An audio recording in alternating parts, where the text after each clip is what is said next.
மூமின்களை தவிர வேறு யாரும் சொர்க்கத்தில் நுழைய முடியாது.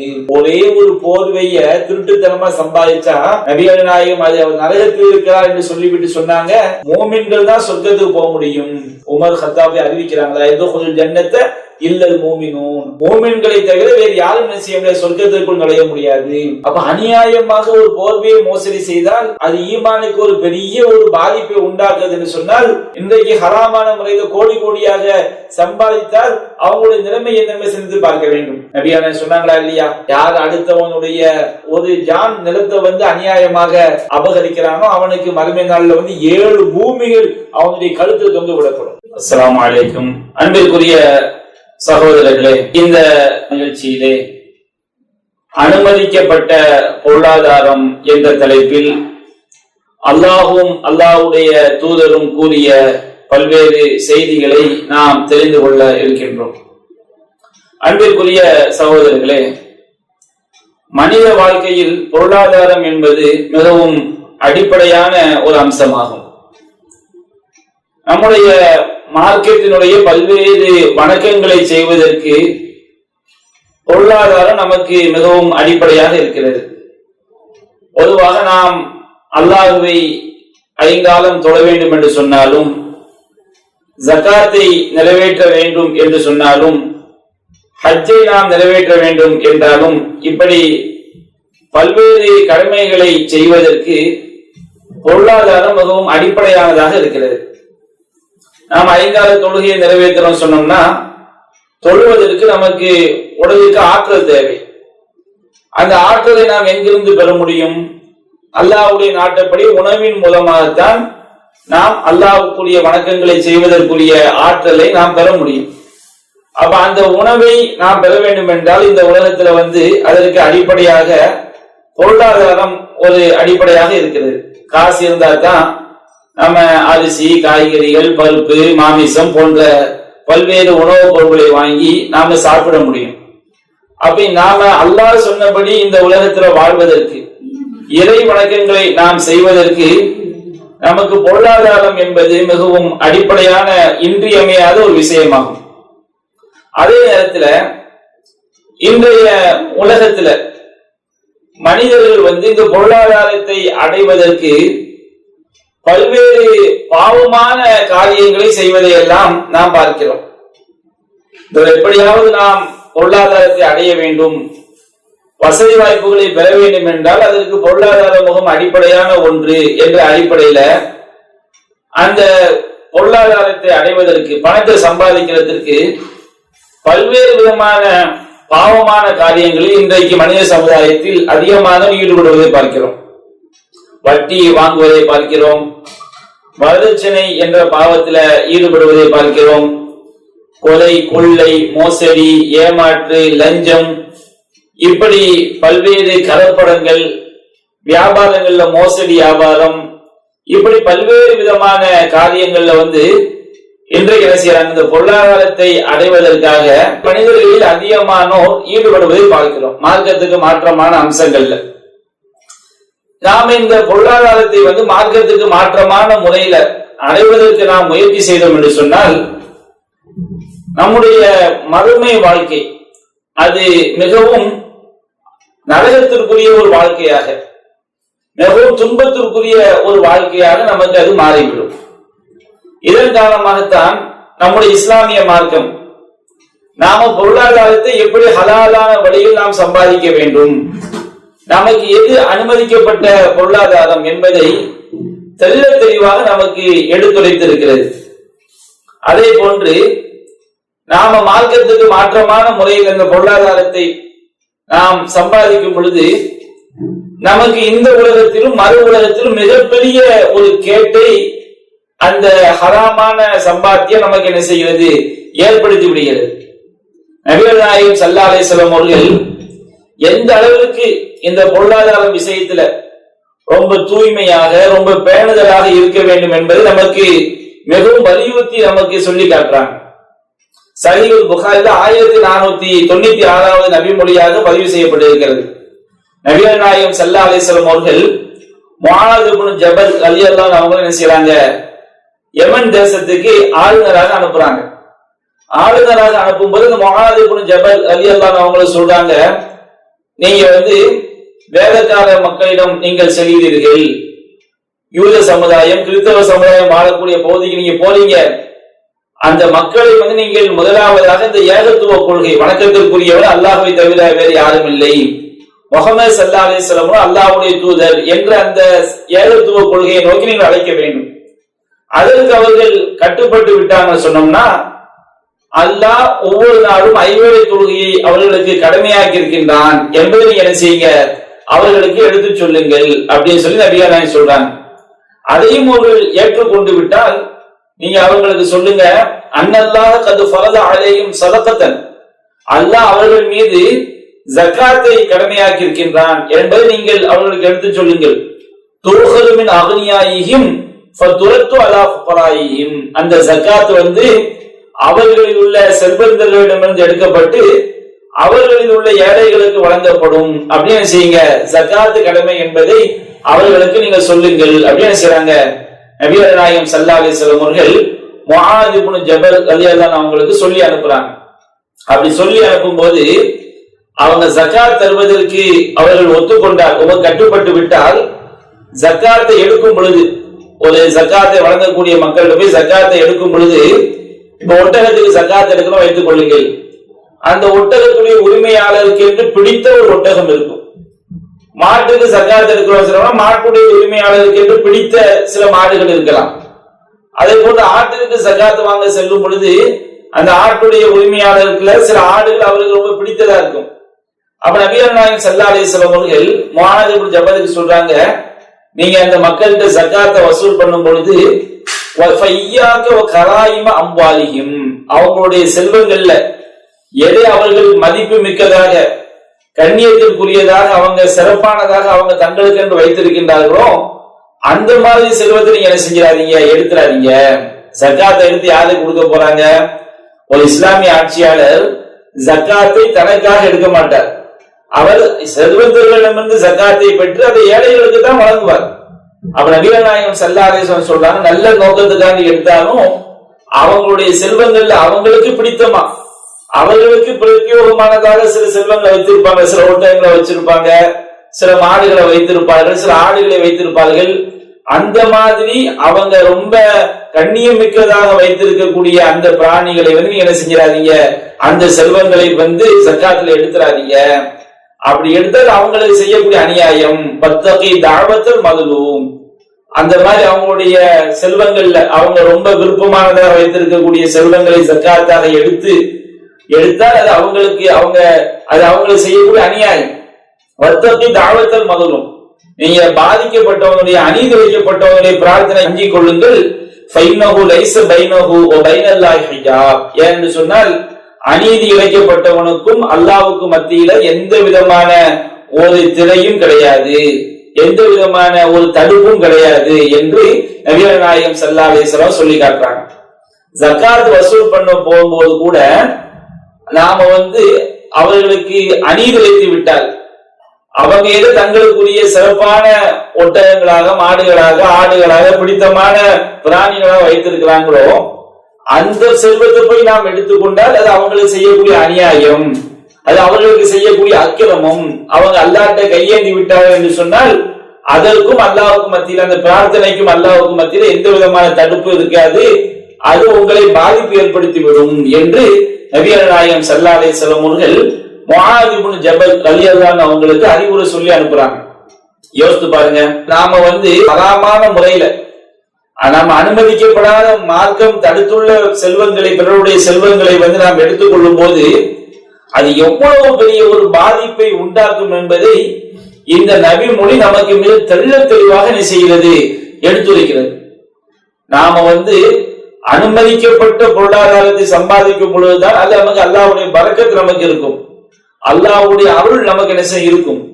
ஹராமான வழியில பொருளாதாரத்தை எடுத்தால், நல்ல நோக்கத்துக்காக எடுத்தால் கூட, ஜகாத் என்பது செல்வந்தர்களிடமிருந்து எடுத்து ஏழைகளுக்கு கொடுக்கப்படுறதுதான், நல்ல நோக்கத்துக்கு தான் செய்யறோம். நீ நல்ல நோக்கத்துக்காக செய்தாலும் அதுல நாம எடுக்கக்கூடிய அந்த பொருளாதாரம் அவங்களுக்குரிய கண்ணியமிக்க அந்த ஆடு மாடு ஒட்டகங்கள்ல இருந்து எடுத்துக்கொண்டால் அது அவங்களுக்கு செய்யக்கூடிய அநியாயம். அது ஹராமான முறையில் அந்த செல்வத்தை எடுப்பது. அவன் பாதிக்கப்பட்டவன் அல்லாஹ்வுக்கு பிரார்த்தனை செய்து விட்டான் என்று சொன்னால் அதற்கும் அல்லாஹ்வுக்கும் மத்தியில் எந்த விதமான தடுப்பும் கிடையாது. அது நமக்கு மிகப்பெரிய ஒரு கேட்டை உண்டாக்கிவிடும் என்பதை இந்த நபி மொழி நமக்கு சொல்லி காட்டுகிறது. அனுமதிக்கப்பட்ட முறையில் பொருளாதாரத்தை சம்பாதிப்பது எவ்வளவு முக்கியமானது, எவ்வளவு ஒரு மார்க்கம் வலியுறுத்துகிறது என்பதை இந்த செய்தி நமக்கு என்ன செய்கிறது, எடுத்து காட்டுகிறது. அதே போன்று சஹீஹுல் புகாரில 1739 நபி மொழியாக பதிவு செய்யப்பட்டிருக்கிறது. நபிகள் நாயகம் ஸல்லல்லாஹு அலைஹி வஸல்லம் அவர்கள் ஹஜ்ஜத்துல் விதாவுல பெருநாள் என்று மக்களுக்கு விளையாட்டுறாங்க. மக்களே ஐயி யௌமின் ஹாதா, இது எந்த நாள் அப்படின்னு கேட்கிறாங்க. அப்ப மக்கள் எல்லாம் சொல்றாங்க இது யௌமுல் ஹராம், இது புனிதமிக்க ஒரு நாள் அப்படிங்கிறாங்க. அப்ப நபிகள் நாயகம் ஸல்லல்லாஹு அலைஹி வஸல்லம் இரண்டாவதாக கேட்கிறார்கள் ஃபையு பலதின் ஹாதா, இந்த ஊர், இந்த மக்கமா நகரம் எப்படிப்பட்ட ஊர்னு கேட்கிறாங்க. அப்ப மக்கள் சொல்றாங்க பலதுன் ஹராம், இந்த மக்கமா நகரம் ஒரு புனிதமிக்க ஒரு நகரம் அப்படிங்கிறாங்க. ஃபையு ஷஹரின் ஹாதா, இந்த துல்ஹஜ் மாதம் இது எப்படிப்பட்ட மாதம் கேட்கிறாங்க. அப்ப மக்கள் எல்லாம் பதில் சொல்றாங்க ஷஹ்ருன் ஹராம், இது ஒரு புனிதமிக்க மாதம் அப்படிங்கிறாங்க. அப்ப நபிகள் நாயகம் ஸல்லல்லாஹு அலைஹி வஸல்லம் சொல்றாங்க ஃபஇன்ன திமாஅக்கும் வ அம்வாலக்கும் வ அராலக்கும் அலைக்கும் ஹராம், உங்களுடைய உயிர்களும் உங்களுடைய மானங்களும் உங்களுடைய செல்வங்களும் புனிதமானவை. ஒரு முஸ்லிம் இன்னொரு முஸ்லிமுடைய உயிரை புனிதமாக கருத வேண்டும், அவனுடைய பொருளாதாரத்தை புனிதமாக கருத வேண்டும், அவனுடைய மானத்தை புனிதமாக கருத வேண்டும். எந்த அளவுக்கு புனிதமாக கருத வேண்டும்? கஹுர்மதி யௌமிக்கும் ஹாதா ஃபி பலதிக்கும் ஹாதா ஃபி ஷஹரிக்கும் ஹாதா, இந்த துல்ஹஜ் 10ஆம் நாள் இந்த புனிதமிக்க இந்த நகரத்திலே, மக்கமா நகரத்திலே, இந்த புனிதமிக்க ஒரு நாளிலே மாதத்திலே அது எப்படி புனிதமாக இருக்கிறதோ அது போன்று ஒவ்வொரு மூமினுடைய உயிரும் செல்வமும் மானமும் புனிதமானது. நபிகள் நாயகம் ஸல்லல்லாஹு அலைஹி வஸல்லம் அவர்கள் இதை திரும்ப திரும்ப சொல்றாங்க.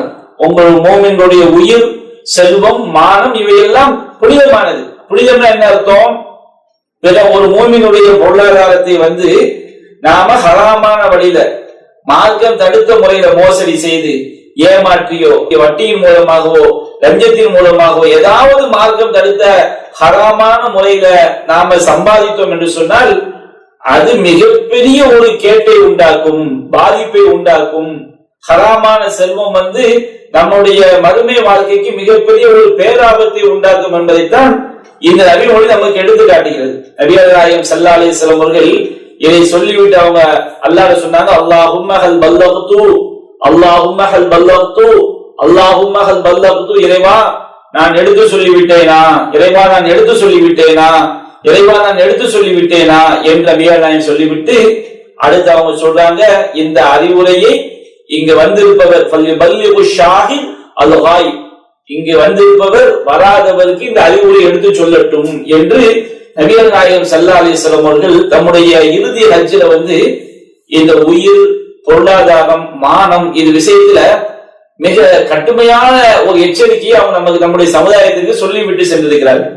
அப்ப அதுல ஒண்ணுதான் பொருளாதாரம்.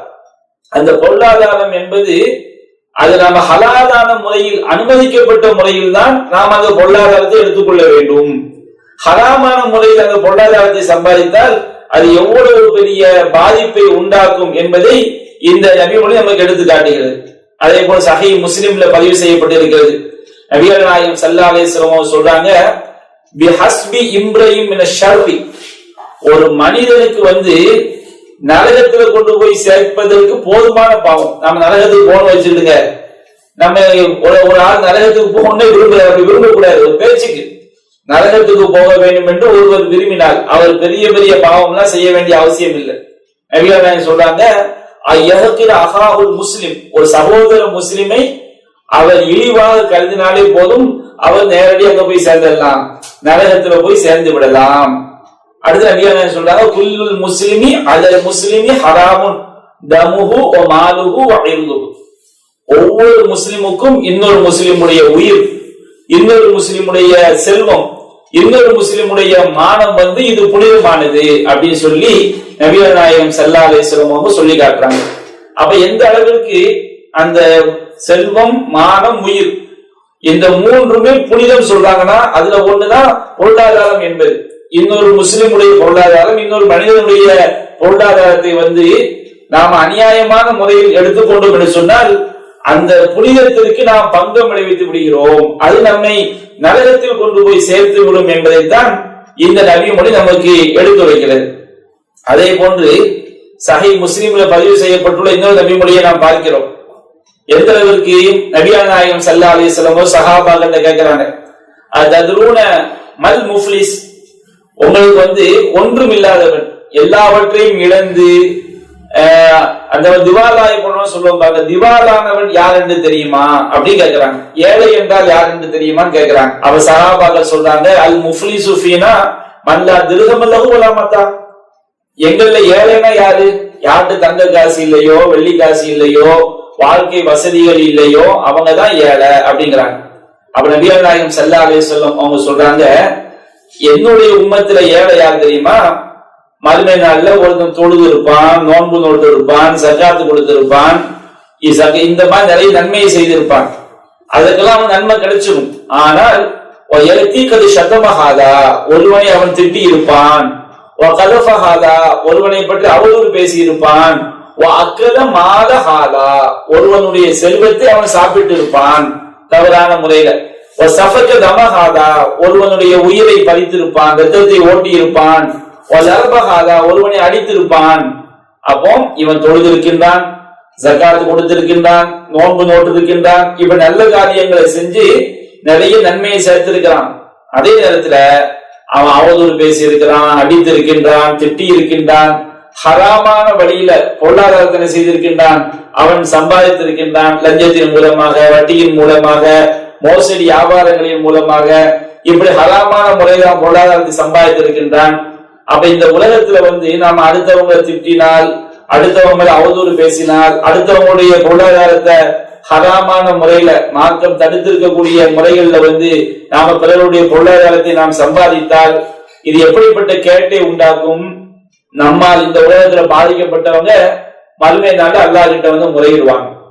மறுமை நாள்ல காசு பணத்தையா கொடுக்க முடியும், இந்த உலகத்துல ஹராமான முறை சம்பாதிச்சிட்டோம், லஞ்சம் வாங்கி சம்பாதிச்சுட்டான் ஒருத்தன், அல்லது ஒரு எத்தனையோ இன்றைக்கு பல வியாபாரங்கள் மோசடியான வியாபாரங்கள் இருக்குதா இல்லைங்களா, நீ சம்பாதிக்க வேண்டும் என்ற எண்ணத்துல மோசடியான பல வியாபாரங்கள்ல கொண்டு போய் காசை போட்டு மல்டி லெவல் மார்க்கெட்டிங், அந்த வியாபாரம் இந்த வியாபாரம் பிட்காயின் அப்படி இப்படின்னு சொல்லி பல ஹராமான வியாபாரங்கள்ல ஹராமான விஷயங்கள்ல காசை போட்டு அதுல வந்து நம்ம கோடி கோடியா சம்பாதிப்பது மட்டும்தான் நோக்கம்.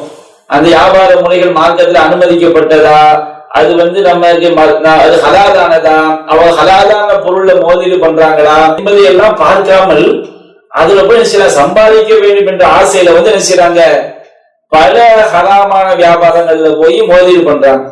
எந்த அளவிற்கு பல ஒரு வந்தத்தக்க ஒரு செய்தி என்ன சொன்னோம்னா, முஸ்லிம்கள் நிறைந்து வாழக்கூடிய பல ஊர்கள்ல வெளிநாடுகள்ல இருந்து என்ன செய்வாங்க, மனைவிமார்களுக்கு வந்து அவங்க அங்க மிக சிரமப்பட்டு காசு பணத்தை அனுப்பி வைப்பாங்க.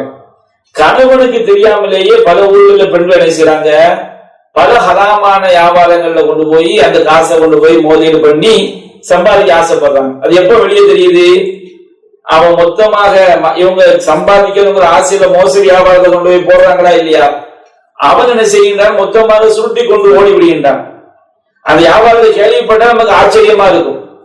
என்ன செய்வாங்க, கோயில் கலசத்துல மின்னல் தாக்குமா, மின்னல் தாக்குனா அதுல இருந்து ஏதோ ஒன்று கிடைக்கும், அது நாம என்ன செய்யலாம், பல லட்சங்கள் சம்பாதிக்கலாம். இப்படி வியாபாரம், தீக்கோழி முட்டையில வியாபாரம், அந்த வியாபாரம் இந்த வியாபாரம் சொல்லி எல்லாமே மார்க்கத்துக்கு மாற்றமான முறையில நடைபெறக்கூடிய வியாபாரங்கள், அடுத்தவங்களுடைய காசை வந்து ஹராமான முறை சம்பாதிக்கக்கூடிய வியாபாரங்கள்.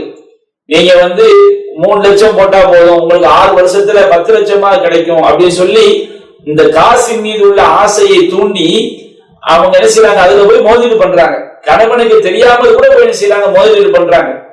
என்ன காரணம், எப்படியா சம்பாதிக்கணும், 1 லட்சத்தை போட்டு பல கோடிகள் என்ன செய்ய சம்பாதிக்கணும். இந்த பொருளாதாரத்தின் மீது உள்ள ஆசையில வந்து தங்களுடைய பொருளாதாரங்களை எல்லாம் எவங்கிடமோ கொண்டு போய் கொடுத்து அது ஹலாலான வியாபாரமா, மார்க்கத்துக்கு அனுமதிக்கப்பட்ட பொருளை விற்பனை செய்கிறார்களா, அந்த வியாபாரம் மார்க்க அடிப்படையில் சரியானதானா என்பதை சிந்திக்காம செஞ்சிருக்காங்க.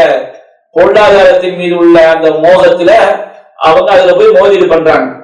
அவன் ஒட்டு மொத்தமாக சுருட்டி கொண்டு ஓடும் பொழுதுதான் தெரிய வந்து, ஆகா நம்ம கணவர் அனுப்பின பொருளாதாரம் எல்லாமே நாசமா போயிடுச்சு. அப்பதான் வீட்டுக்கு வெளிநாட்டுல இருக்கக்கூடிய வீட்டுக்காரருக்கு தெரிய வருது, நான் அனுப்பின பணத்தை எங்கம்மா, இந்த மாதிரி நான் வியாபாரத்தை கொண்டு போய் போட்டு சம்பாதிக்கலாம்னு நினைச்சேன், எல்லாமே சுருட்டிட்டு ஓடிட்டான். வெளிநாட்டுல இருந்த காலமெல்லாம் நஷ்டமா போய் பொருளாதாரத்தை இழந்து பல குடும்பங்கள் இன்றைக்கு வறுமையில் வாழக்கூடிய ஒரு நிலைக்கு தள்ளப்படுறாங்க. இதுக்கு என்ன காரணம்? பொருளாதாரத்தின் மீது உள்ள ஆசையினால் ஹராமான முறையில பொருளாதாரத்தை சம்பாதிக்கணும் அப்படிங்கிற அந்த மோகம் ஏற்பட்டு விடுகிறது.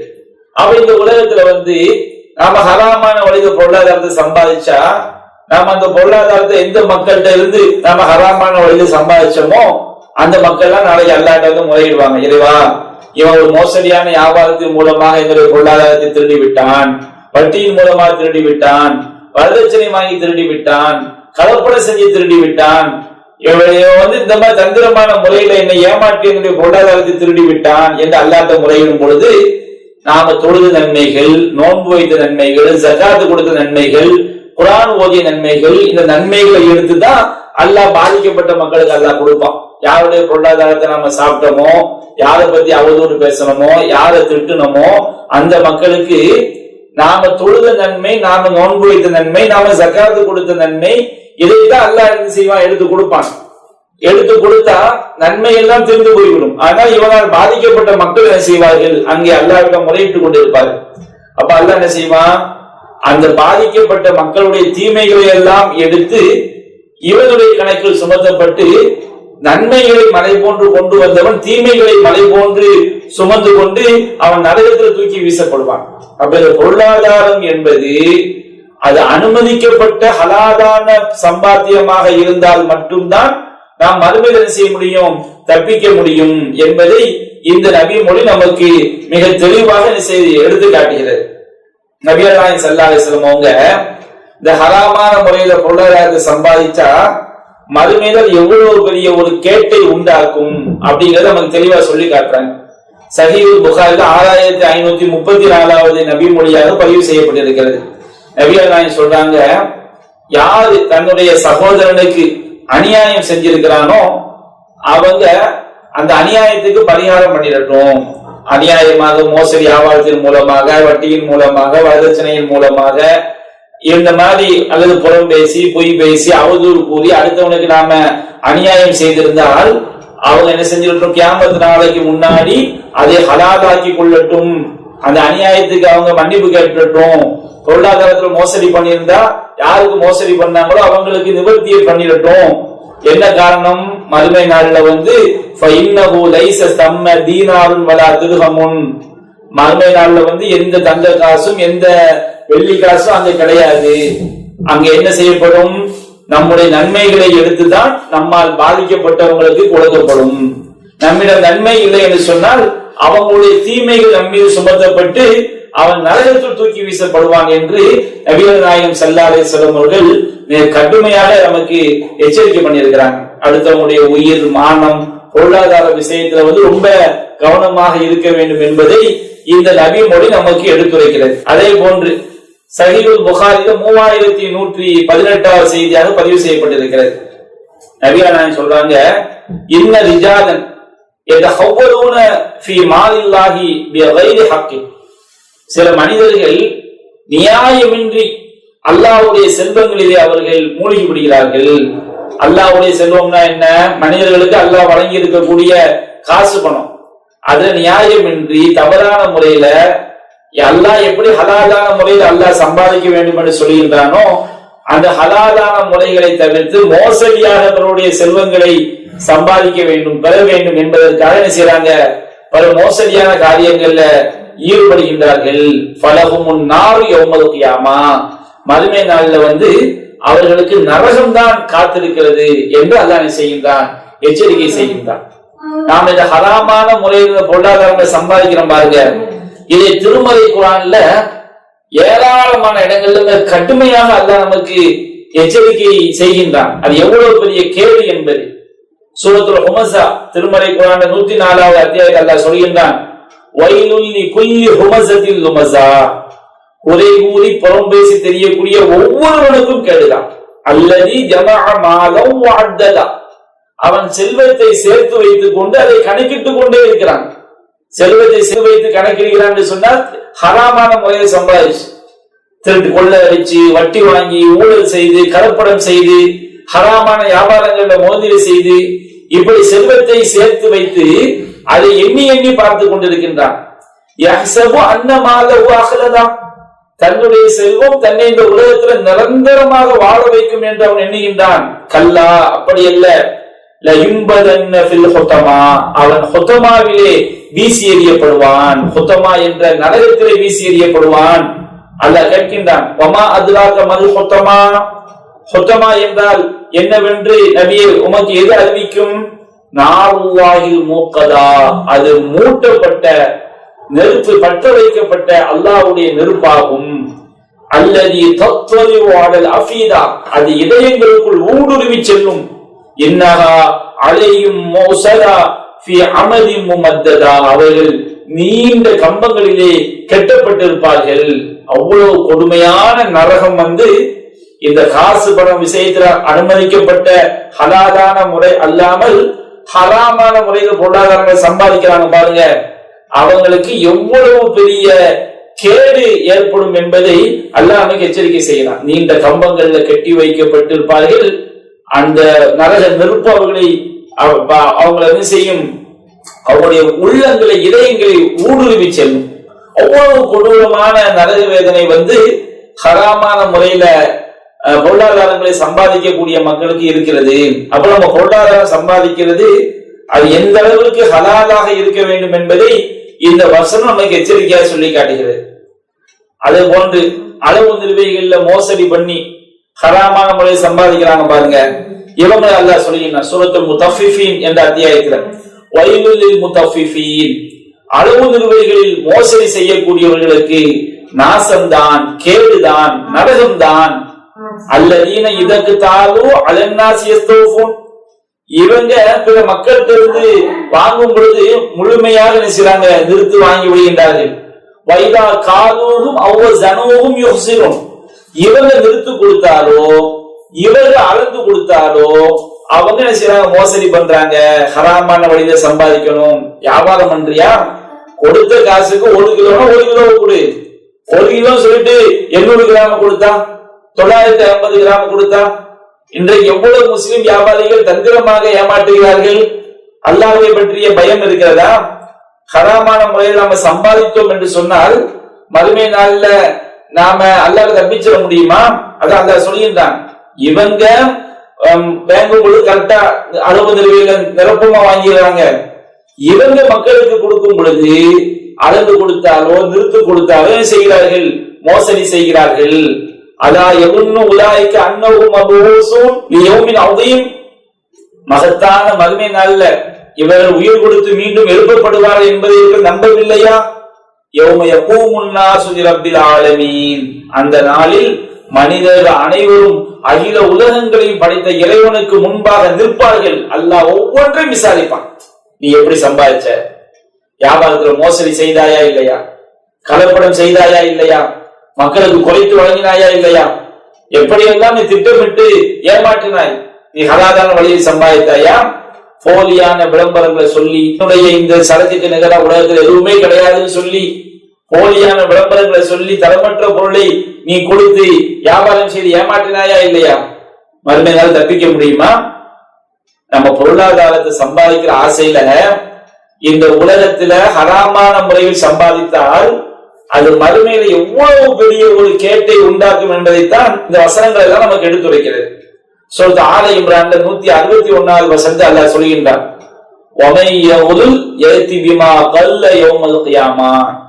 எவன் மோசடி செய்கிறானோ அவன் செய்த மோசடியோடு மறுமை நாளில் வருவான்.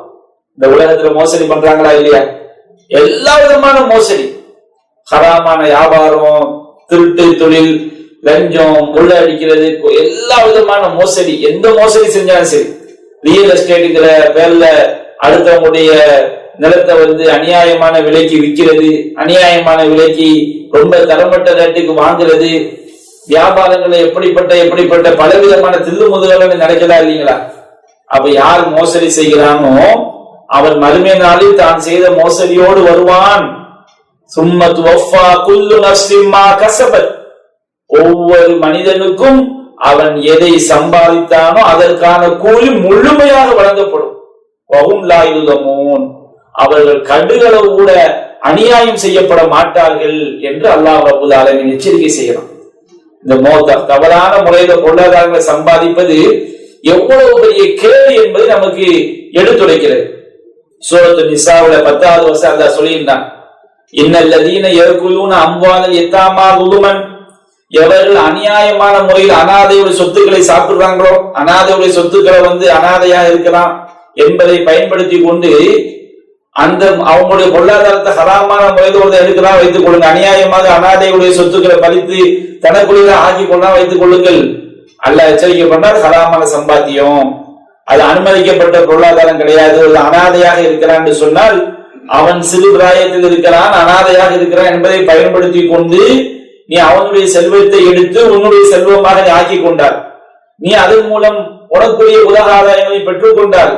இன்னமா யகுலூன ஃபீ புதூனிஹிம் நாரா, அவர்கள் தங்கள் வயிறுகளில் விழுங்குவதெல்லாம் நரக நெருப்பைத்தான். வஸயஸ்லௌன ஸஈரா, அவர்கள் கொழுந்து விட்டெறியும் நரக நெருப்பிலே கரிவார்கள் என்று அல்லாஹ் எச்சரிக்கை செய்றான். ஹராமான முறையில் பொருளாதாரத்தை சம்பாதிச்சாதீங்க, அனுமதிக்கப்பட்ட ஹலாலான முறை சம்பாதியுங்கள் என்பதைத்தான் இந்த வசனங்கள் எல்லாம் நமக்கு எடுத்து சொல்லி காட்டுகிறது. நபிகள் நாயகம் ஸல்லல்லாஹு அலைஹி வஸல்லம் எச்சரிக்கை பண்ணாங்க. சஹீஹுல் புகாரில 2059வது செய்தியாக பதிவு செய்யப்பட்டிருக்கிறது. நபிகள் நாயகம் ஸல்லல்லாஹு அலைஹி வஸல்லம் சொல்கிறார்கள், யதி அலன் நாசி ஜமானுன், மக்களிடம் ஒரு காலம் வரும், லா யுபாலில் மர்ஹுமா அஹத மின்ஹு, ஒரு மனிதன் அவங்களுடைய செல்வத்தை எங்கிருந்து எடுக்கிறான் என்பது பொருட்டாக கருத மாட்டான். அமினல் ஹலாலி அமினல் ஹராமி, நாம சம்பாதிக்கிறோமே இந்த சம்பாத்தியம் ஹலால் சரியான முறையில் அனுமதிக்கப்பட்ட பொருளாதாரமா அல்லது ஹராமான பொருளாதாரமா என்பதை மனிதன் ஒரு பொருட்டாக கருத மாட்டான். அப்படிப்பட்ட ஒரு காலம் வரும், அப்படிப்பட்ட ஒரு காலத்தில் தான் வாழ்ந்து கொண்டிருக்கிறோம். எத்தனை பேர் தௌஹீத்வாதிகள் என்று சொல்கிறார்கள், தங்களை முஸ்லிம்கள் என்று சொல்லிக் கொள்கிறார்கள். ஆனால் பார்த்தோம்னு சொன்னோம்னா இந்த பொருளாதாரத்தின் மீது உள்ள ஆசையில பலவிதமான மோசடி வியாபாரங்கள்ல போய் ஈடுபடக்கூடிய காரியத்தை பார்க்கிறோம். பலவிதமான மோசடி வியாபாரங்கள்ல போய் மோதடி பண்ணக்கூடிய காரியத்தை பார்க்கிறோம். அவங்க நஷ்டம் அடைஞ்ச பிறகுதான் நீ ஏன்பா அந்த வியாபாரத்தை போய் நீங்க ஈடுபட்டீங்க, முன்கூட்டியே கேட்டு இருக்கலாம, இல்ல எங்களுக்கு தெரியாது. நஷ்டமான பிறகுதான் 1 லட்சம் ரூபாய்க்கு மாசம் 20,000 ரூபாய் கொடுப்பாங்க, எவனாலும் சொல்லிட்டா வச்சுடுங்க, அது ஹலாலா ஹராமா பாக்குறது கிடையாது. 1 லட்சத்துக்கு 20,000, நான் 50 லட்சம் கொண்டு வந்துடுறேன், 50 லட்சம் சின்ன மீனை போட்டு பெரிய மீனை பிடிக்கிற மாதிரி 1 லட்சத்துக்கு 20,000 சொல்லி ஒரு மாசத்துக்கு கொடுப்பான். அடுத்த மாசம் 50 லட்சத்துக்கு கொண்டு போய் கட்டுவாங்க, மொத்தமா அள்ளி சுருட்டிக்கிட்டு ஓடிடுவான். நம்ம இஸ்லாமிய சமுதாயம் எத்தனை பல்லாயிரக்கணக்கான கோடிகளை இந்த ஹராமான வியாபாரங்களை முதலீடு பண்ணி அந்த பொருளாதார ஆசையில இழந்திருக்கிறாங்களா இல்லையா? எத்தனை ஊர்கள்ல நம்ம பார்க்கிறோம், எத்தனை மக்கள் உழைத்த பாலைவனத்துல வேர்வையை சிந்தி சம்பாதித்த பணங்களை எல்லாம் இது போன்ற பொருளாதார ஆசையில காசை இன்னும் பெருக்கணும் சொல்லி ஹராமான வியாபாரங்களை முதலீடு பண்ணி நஷ்டமடைந்த எத்தனை பேர். எவ்வளவு எடுத்து சொல்லியும் அந்த வியாபாரங்கள்ல ஹராமான வியாபாரங்கள்ல முதலீடு பண்ற விஷயத்துல கவனமா இருக்கிறாங்களா மக்கள்? கவனமா இருக்கிறது கிடையாது. நம்ம சம்பாதிக்கிற காசு அனுமதிக்கப்பட்ட பொருளாதாரமா அல்லது அது ஹராமான பொருளாதாரமா என்பதை எல்லாம் பொருட்டாக கருதவே மாட்டார்கள். அப்படி ஒரு காலம் வரும் என்று நபிகள் நாயகம் சொன்னார்கள். அதை இன்றைக்கு நாம் கண்கூடாக நாம் பார்க்கின்றோம். அல்லாஹ் ரப்பல் ஆலமீன் நமக்கு எப்படி உத்தரவிடுகின்றான்? சூரத்து தாஹா என்ற அத்தியாயத்தில் 81வது வசனத்தை அல்லாஹ் சொல்லுகின்றான், குலூ மின் த்வையிபாத்தி மா ரஸக்னாக்கும், நாம் உங்களுக்கு வழங்கிய பரிசுத்தமானவற்றில் நீங்க சாப்பிடுங்கள். நீங்க பொருளாதாரத்தை நீங்க சாப்பிடக்கூடிய உணவா இருக்கட்டும், ஹராமான அல்லாஹ் தடுத்த மது, பன்றி இறைச்சி, ஓட்டப்பட்ட ரத்தம், இது போல சாப்பிட கூடாது. அது மட்டுமல்ல, ஹலாலான சம்பாத்தியத்தின் மூலமாக நாம் சாப்பிட வேண்டும். நம்ம வீடு வாங்குறோமா, நாம ஆடைகள் வாங்குறோமா, மனைவி மக்களுக்கு செலவு பண்றோமா, அது ஹலாலான சம்பாத்தியமாக இருக்க வேண்டும். அது ஹராமான முறையில் சம்பாதித்தால் என்னவாகும்? வலா தத்கௌ ஃபீஹி, நீங்க இந்த மாதிரி அதுல சம்பாத்தியத்துல பொருளாதாரத்தை எடுப்பதில் நீங்கள் வரம்பு மீறி விடாதீர்கள். அப்படி வரம்பு மீறினால் ஃபயஹில்ல அலைக்கும் கலபி, உங்கள் மீது என்னுடைய கோபம் இறங்கிவிடும். வமை யஹ்லில் அலைஹி கலபி ஃபகத் ஹவா, யார் மீது என்னுடைய கோபம் இறங்கி விட்டதோ அவன் வழிகட்டு விட்டான், அவன் அழிந்து விட்டான் என்று அல்லாஹ் ரப்பல் ஆலமீன் நமக்கு மிக கடுமையாக அல்லாஹ் செய்கின்றான், எச்சரிக்கை செய்கின்றான். நபிகள் நாயகம் ஸல்லல்லாஹு அலைஹி வஸல்லம் சொல்லி காட்டுறாங்க, நாம அந்த அனுமதிக்கப்பட்ட ஹலாலான வழியை சம்பாதிக்கிறது 5 காசா இருந்தாலும் சரி, 50 பைசாவா இருந்தாலும் சரி, அது ஹலாலான வழியில நம்ம சம்பாதிக்க வேண்டும். ஹராமான வழியை சம்பாதிக்க வச்சுக்கிடுங்க, நம்ம துவாவை அல்லாஹ் ஏற்றுக்கொள்ள மாட்டார். ஹராமான சம்பாத்தியம் நம்ம துவாவுக்கு பெரிய தடையாக ஆகிவிடும். நபிகள் நாயகம் ஸல்லல்லாஹு அலைஹி வஸல்லம் நமக்கு ரொம்ப எச்சரிக்கையா சொல்லி காட்டுறாங்க. நபிகள் நாயகம் சொல்றாங்க, அய்யுஹன் நாஸ், மக்களே, இன்னல்லாஹ தய்யிபுன் லா யக்புலு இல்லா தய்யிபா, அல்லாஹ் தூயவன், அவன் தூய்மையை தவிர எதையும் அல்லாஹ் ஏற்றுக்கொள்ள மாட்டான். தூய்மையான சம்பாத்தியத்தை தான் அல்லாஹ் விரும்புகின்றான். வ இன்னல்லாஹ அமரல் முஃமினீன் பிமா அமர பில் முர்சலீன், அல்லாஹ் இறை தூதர்களுக்கு கட்டளையிட்டதைத்தான் இறை நம்பிக்கையாளர்களுக்கும் அல்லாஹ் கட்டளையிட்டு இருக்கின்றான். இறை தூதர்களுக்கு அல்லாஹ் என்ன சொன்னான்? குர்ஆன் அல்லாஹ் குறிப்பிடுகின்றான், அய்யுஹர் ருசுல் குலூ மின் தய்யிபாத்தி, இறை தூதர்களே நீங்கள் தூய்மையானவற்றை சாப்பிடுங்கள், ஹலாலான முறையை சம்பாதி சாப்பிடுங்க, அல்லாஹ் அனுமதி கொடுத்த பொருட்களை சாப்பிடுங்கள். வஅமலு சாலிஹன் இன்னி பிமா தஅமலூன அலீம், நீங்கள் நல்லதை செய்யுங்கள், நீங்கள் செய்பவற்றை நான் அறிந்தவன் என்று அல்லாஹ் இறை தூதர்களுக்கு சொன்னான். இறை தூதர்களுக்கு அல்லாஹ் எதை சொன்னானோ அதைத்தான் இறை நம்பிக்கையாளர்கள் மூமின்களுக்கும் அல்லாஹ் சொல்கின்றான். குர்ஆன் அல்லாஹ் கூறுகின்றான், யா அய்யுஹல்லதீன ஆமனு குலூ மின் தய்யிபாத்தி மா ரஸக்னாகும், இறை நம்பிக்கையாளர்களே நாம் உங்களுக்கு வழங்கியவற்றில் பரிசுத்தமானவற்றை சாப்பிடுங்கள், பரிசுத்தமானவற்றை நீங்கள் உண்ணுங்கள், ஹலாலான முறையில் சம்பாத்தியங்களை அமைத்துக் கொள்ளுங்கள், உங்களுடைய பொருளாதாரம் அனுமதிக்கப்பட்ட பொருளாதாரமாக இருக்கட்டும் என்று அல்லாஹ் சொல்கின்றான். நபிகள் சொல்றாங்க, இதெல்லாம் சொல்லிட்டு ஒரு மனிதரை பற்றி நபிகள் சொல்றாங்க, அவர் நீண்ட பயணம் போறாங்க. பயணம் என்பது எவ்வளவு சிரமம், அது அன்றைய காலத்துல தலையெல்லாம் அப்படி பரட்டையா இருக்குது. அப்ப அந்த ஒரு சிரமத்துல மனிதன் அல்லாஹ் கிட்ட பிரார்த்தனை செய்யும் போது அந்த பிரார்த்தனையை அல்லாஹ் உடனடியாக அல்லாஹ் செய்வான், ஏற்றுக்கொள்வான். நம்ம கஷ்டத்துல பயணம் என்பது ஒரு சிரமம், அந்த பயணத்துல நாம பிரார்த்தனை செய்தா அல்லாஹ் உடனே செய்வான், நம்மளுடைய துஆவை அல்லாஹ் ஏற்றுக்கொள்வான். ஆனா இந்த மனிதன் நீண்ட பயணம், அப்ப நீண்ட பயணம்னா எவ்வளவு சிரமமா இருக்கும், தலையெல்லாம் பரட்டையாக தூசி படிந்து இருக்கிறது.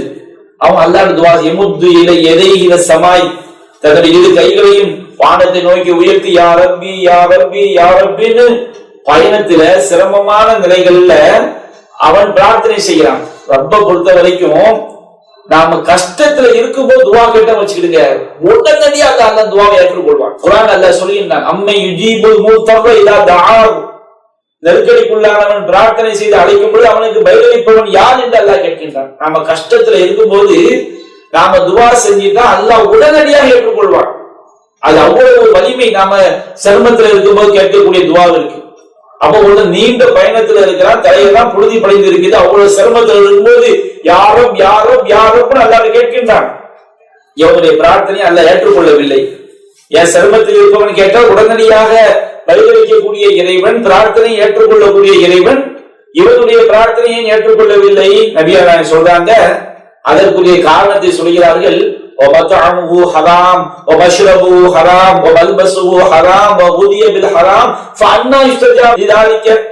அவன் உண்ணக்கூடிய உணவு அது ஹராமான உணவாக இருக்கிறது, அவன் குடிக்கக்கூடிய பானம் ஹராமாக இருக்கிறது, அவன் உடுத்திய ஆடை ஹராமாக இருக்கிறது, அவன் ஹராமிலேயே மூழ்கி திளைத்தவனாக இருக்கிறான். இப்படி இருந்தா எப்படி அவன் துஆவிற்கு பதிலளிக்கப்படும்? கஷ்டத்துல கேட்டா ரப்பு உடனே பதில் தருவான், ஆனால் அவங்களுடைய எல்லாமே ஹராமாக இருக்கிறது. அப்ப யோசித்து பாருங்க, நாம ஹராமான வழியில சம்பாதிச்சா, நம்முடைய பொருளாதாரம் ஹராமான பொருளாதாரமாக இருந்தால், வட்டி வாங்கி சம்பாதித்தால், மோசடி லஞ்சம் வாங்கி சம்பாதித்தால், ஊழல் செய்ய சம்பாதித்தால் என்ன நடக்கும்? அது மிக பயங்கரமா நம்முடைய பிரார்த்தனைக்கு மிகப்பெரிய கேட்டை செய்திவிடும், ஏற்படுத்திவிடும். இதன் நபி தோழர்கள் நபிமார்கள் எல்லாருமே ரொம்ப பேணுதலா இருந்திருக்கிறாங்க. ஹராமான சம்பாத்தியம், ஹராமான முறையில் சம்பாதித்து விடவும் கூடாது, ஹராமான பொருளை சாப்பிட்டு விடவும் கூடாது என்பது உச்சகட்ட பேணுதலாக இருந்திருக்கிறார்கள். நபிகள் நாயகம் ஸல்லல்லாஹு அலைஹி வஸல்லம் வாழ்க்கையை பாருங்க. சஹீஹுல் புகாரி 2433வது செய்தியாக பதிவு செய்யப்பட்டிருக்கிறது. நபிகள் நாயகம் சொல்றாங்க, நான் என்னுடைய வீட்டுக்கு போறேன், குடும்பத்தார்கிட்ட போறேன். அங்க போனா என்னுடைய படுக்கையின் மீது ஒரு பேரிச்சம்பழம் விழுந்து கிடக்குது. அவர் நபிகள் நாயகம் ஸல்லல்லாஹு அலைஹி வஸல்லம் சொல்றாங்க, அல்ஃபௌஹா லி ஆகுலஹா, அதை உண்பதற்காக நான் அதை கையில் எடுக்கிறேன். சும்மா அஹ்ஷான் தகூன சதகத்தன், அவன் தர்மத்துக்குரிய பேரித்தம்பளமா இருந்தா என்ன செய்வது நான் பயந்து அதை நான் போட்டு விட்டேன். யோசிச்சு பாருங்க, நபிகள் நாயகத்துக்கு தர்ம பொருள் ஹராம். அவ படுக்கையில் ஒரு பேரிச்சம்பளம் கிடைக்குது, அது தர்மத்துக்குரியதாக இருந்து அது ஒரு பேரித்தம்பளம் உலகத்துக்குள் போய்விட்டால் நான் ஹராமை சாப்பிட்டவன ஆகிவிடுவேனே. வாழ்நாள்ல ஹராமான ஒரே ஒரு பேரித்தம்பளம் தன்னுடைய உலகுக்குள் சென்று விடக் கூடாது என்பது அல்லாஹ்வின் தூதர் மிக பேணுதலாக இருந்திருக்கிறார் என்று சொன்னால், இன்றைக்கு நம்ம சமுதாயத்தில் ஏராளமான மக்கள் ஹராமான முறையில் சம்பாதித்துதானே ஒரு பொருளாதாரமே இருக்குது. வரதட்சணை வாங்கி வெளிநாட்டுக்கு போய் சம்பாதிச்சவங்க எத்தனை பேரு, வட்டி வாங்கி சம்பாதித்தவர் எத்தனை பேர், ஹராமான வியாபாரங்களை முதலீடு செய்து சம்பாதித்தவர் எத்தனை பேர். அப்ப நம்முடைய நிலைமை மறுமை நிலைமை என்னவாகும் என்பதை நாம் கவலைப்பட வேண்டாமா?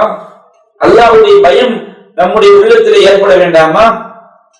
சஹாபாக்கள் எவ்வளவு பெரிய பேணுதலோடு இருந்திருக்கிறாங்க பாருங்க. ஹராமான ஒரு பொருளை நாம சாப்பிட்டு விடக்கூடாது, ஹராம் நம்மிடம் வந்து விடக்கூடாது. ஒரு நல்லடியார் வந்து வேலைக்கு போகும்போது அவங்க மனைவி பிள்ளைங்க எல்லாம் அவட சொல்லுவாங்களாம், நீங்க வந்து நாங்க பசியை தாங்கிக் கொள்வோம், நரகத்துடைய நெருப்பை நாங்களா தாங்க முடியாது, நீ ஹலாலான முறை சம்பாத்தியம் பண்ணுங்க.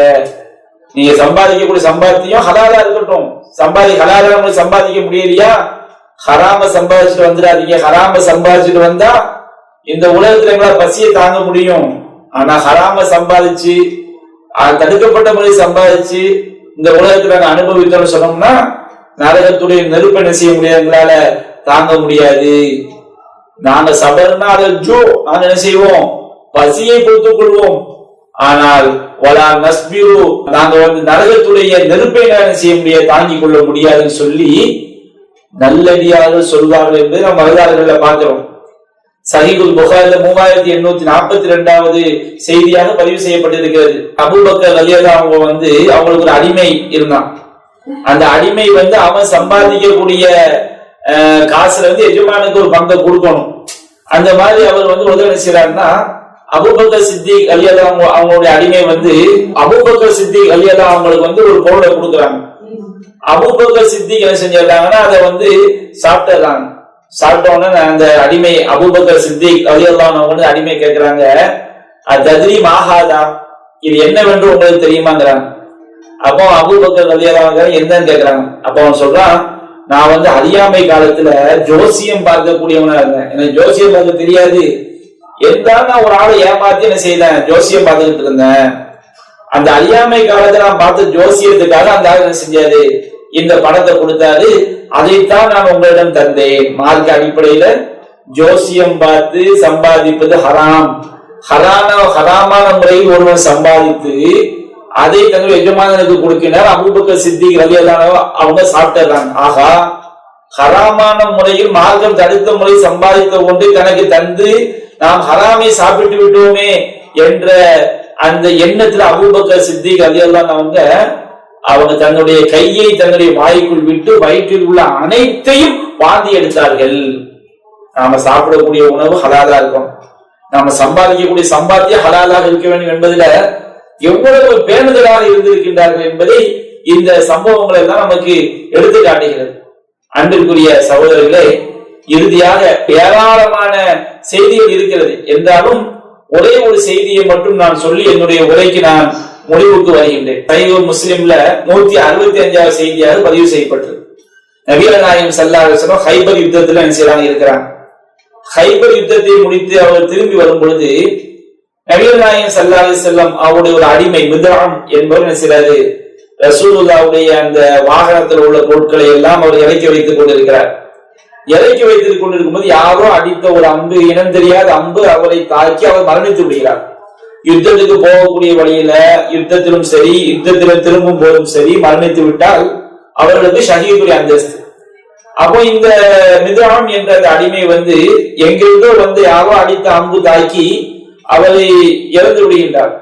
அப்போ சஹாபாக்கள் எல்லாம் சொல்றாங்க, அல்லாஹ்வின் தூதரே, அவர் ஷஹீதாகி விட்டார், ஷஹீதுடைய அந்தஸ்து கிடைத்து விட்டதுன்னு நீங்க அவருக்கு நற்செய்தி சொல்லுங்கள், வாழ்த்து சொல்லுங்கள் அப்படிங்கிறாங்க.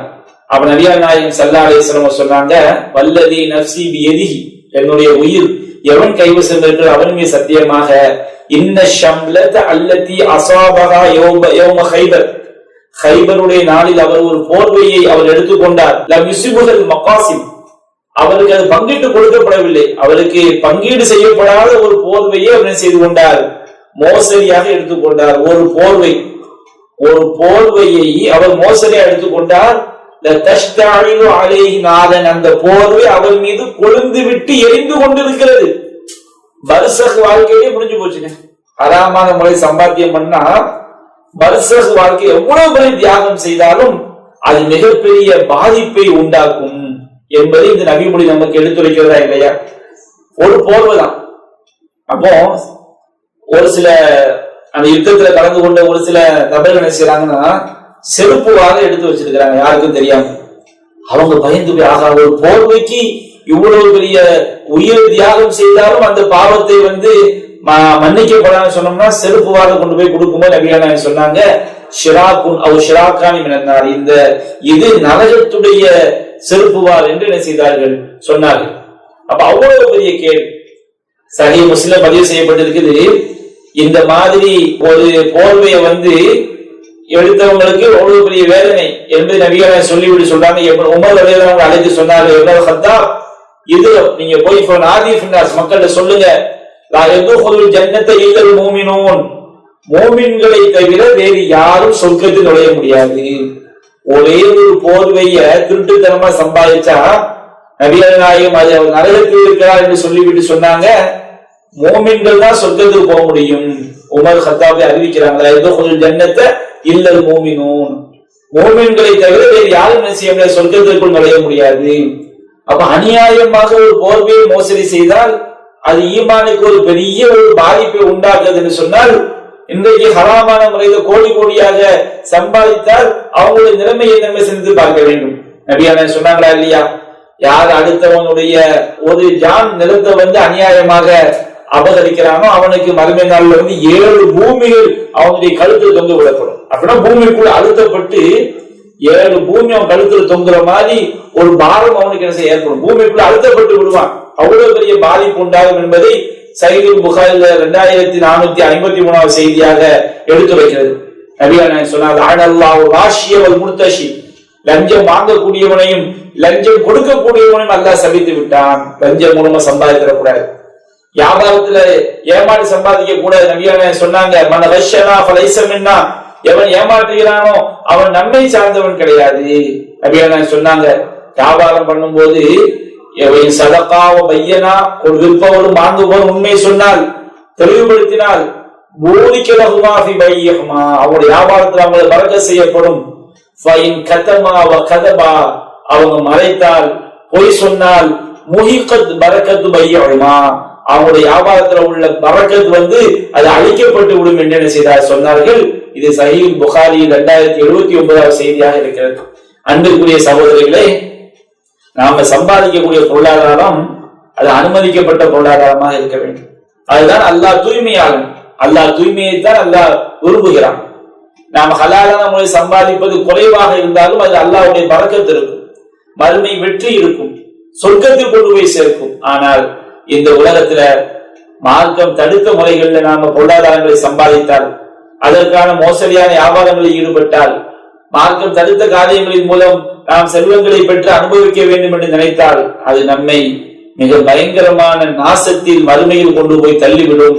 எனவே நாம் நம்முடைய பொருளாதாரங்களை நாம் எப்படி சம்பாதிக்கிறோம் என்பதை சரியான முறையில் அனுமதிக்கப்பட்ட பொருளாதாரமாக ஆக்கிக் கொள்ள வேண்டும். அல்லாஹ் ரப்பல் ஆலமீன் ஹலாலான முறையில் சம்பாதித்து ஹலாலான முறையில் செலவு செய்யக்கூடிய நன்மக்களாக நம் அனைவரையும் ஆக்கிரல் புரிவானாக. வாஹிரு தஅவானா அனில் ஹம்துலில்லாஹி ரப்பில் ஆலமீன். அஸ்ஸலாமு அலைக்கும் வரஹ்மத்துல்லாஹி வபரகாத்துஹு. இஸ்லாம் மற்றும் சமுதாய செய்திகளை அறிந்து கொள்ள தமிழ்நாடு தௌஹீத் ஜமாஅத் யூடியூப் பக்கத்தை உடனடியாக சப்ஸ்கிரைப் செய்து கொள்ளுங்கள். மேலும் பெல் பட்டனையும் கிளிக் செய்து கொள்ளுங்கள்.